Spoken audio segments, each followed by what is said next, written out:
I really love pro wrestling. I really love professional wrestling. I really love WWE. And one of the things that I love about WWE is that despite it being scripted and, the people aren't actually at odds with one another, usually. Shawn Michaels and Bret Hart. But usually when they're not at odds with one another, or even though they're not at odds with one another, even though they're not at odds with one another, they'll make you believe.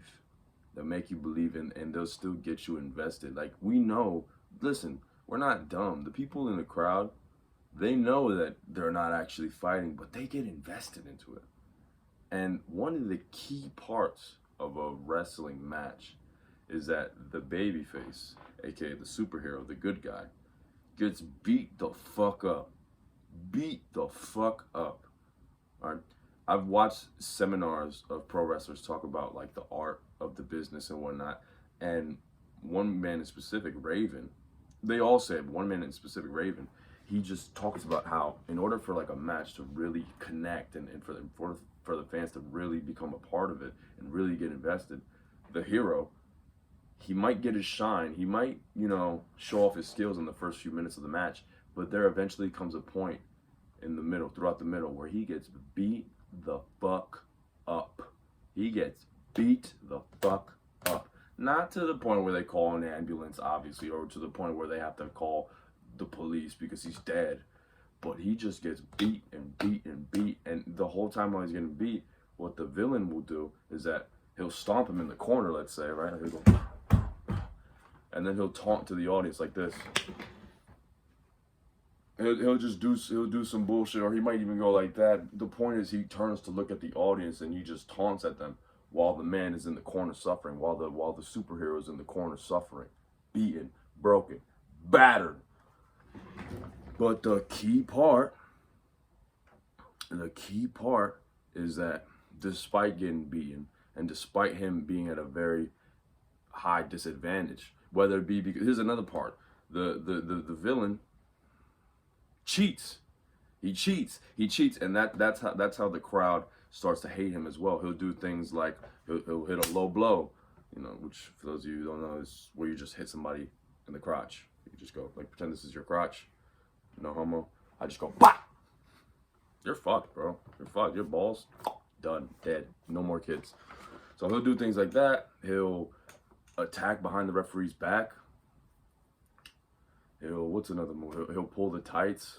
There's a bunch of things that he'll do that the crowd can see and they realize like, dude, this guy's cheating. And the reason why he's cheating is because he knows that he can't beat him one on one in a fair fight.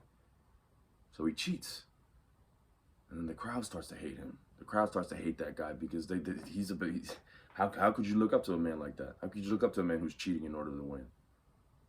But the key part is that throughout all this, throughout the superhero getting beaten up, throughout the superhero getting battered, what makes the match good, what makes the match so satisfying in the end is that despite all that, he still stands. He still gets back up. And it doesn't mean that he's punching super hard. It doesn't mean that he's like that he beats the shit out of the superhero. This is another thing. Raven talked about having heart. And in order to show heart, you don't have to hit super hard.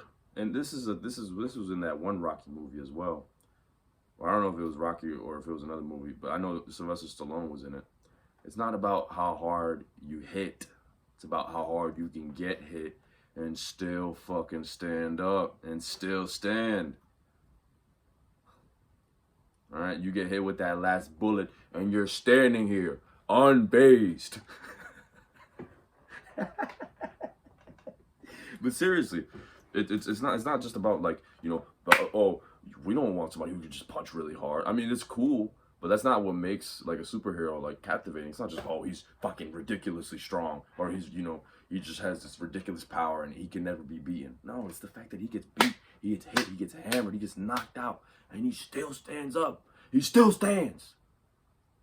There's another part. Even if he loses in the end, whether it be because the villain ends up cheating again, or the villain just does some sort of shenanigans in order to win, just him showing that heart and showing that he will still stand up and that he won't give up, that he's gonna have to be put the fuck down in order to lose. That's what shows heart. And people get behind that because they see the passion, they see the drive, they see that this man, he has a mission, and until he fulfills that mission, he ain't going nowhere. He ain't going nowhere, bro. That's what I love about wrestling so much, is that it's just pure storytelling. It's just physical storytelling. All right? You can say what you want about it. I'm at the point now where I don't care. Like, I genuinely don't care. I remember there was a point in time where I used to be like terrified of telling people that I liked wrestling because, you know, everybody knows, oh, it's fake, this, that, and the third. But I've learned so much from it, man. So much. So much. Even simple things like having a distinct style to separate you from the rest of the people, like the rest of the pack. And like having that aura, that superstar aura.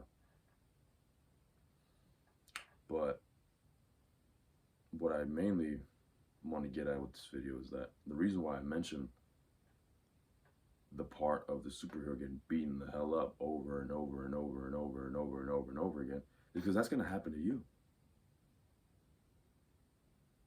Working a job you hate, not being in the shape that you want to be in, being put down by others for having dreams and goals and ambitions, being held down by your boss.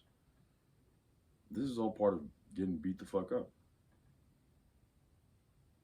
This is all part of it. Not having enough money, still having to wear clothes that are baggy, that don't fit you, or clothes that are too tight, whatever. Not being able to dress the way that you want.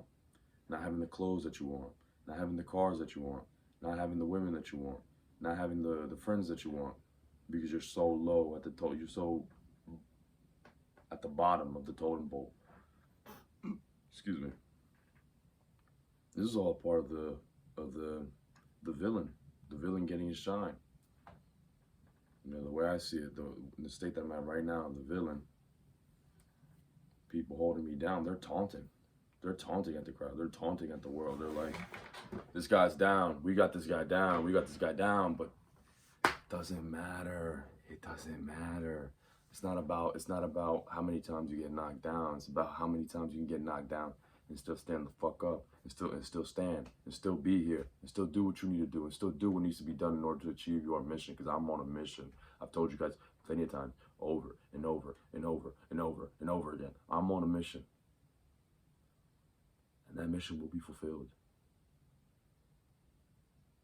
Because a life without that mission being fulfilled is a genuine nightmare to me at this point. It wasn't a long time ago. Right? There was a point in time where I thought that, you know, living a comfortable life, the path that I was on was enough. But I'm at the point now where if I turn back, if I leave this YouTube channel, if I leave my TikTok, if I leave my Instagram, it will eat away at my soul. I have to do this. I have to do this. And there's many ways for me to explain it. You know, the simplest explanation is that, you know, I almost said the word, but I don't want this to get age restricted. I want you guys to look at me when I do this so you understand what I'm trying to say, because I don't know how else to say it. I once wanted to myself. I'm going to just leave it at that because I feel like if I repeat it, it might get age restricted. I once wanted to do that. So naturally, I just want to help out people who were in that same state of mind that I was, where I was contemplating the idea of doing said thing, because no human should ever be in a state like that. That's not a natural thing. Like, could you imagine I don't know, like a chimpanzee in the wild wanting to himself? That's not a normal thing. Not that we're chimpanzees, but like, it's just very odd when you think about it. Very disgusting, and very not disgusting for it's just a sad thing. I want to be able to be that guy who can help out these people. And then there's just another part of me. It's just like, I just need to do this. You know, I feel like there's certain things in life, not everything needs an explanation. I'm not telling you to go join ISIS and not give an explanation and like just tell us that you don't need to give us an explanation as to why. No. I don't know what you're doing, bro. That's weird. Why did I use that example? I don't know why I use that example, but I feel like there's just certain things in life that you don't need to explain.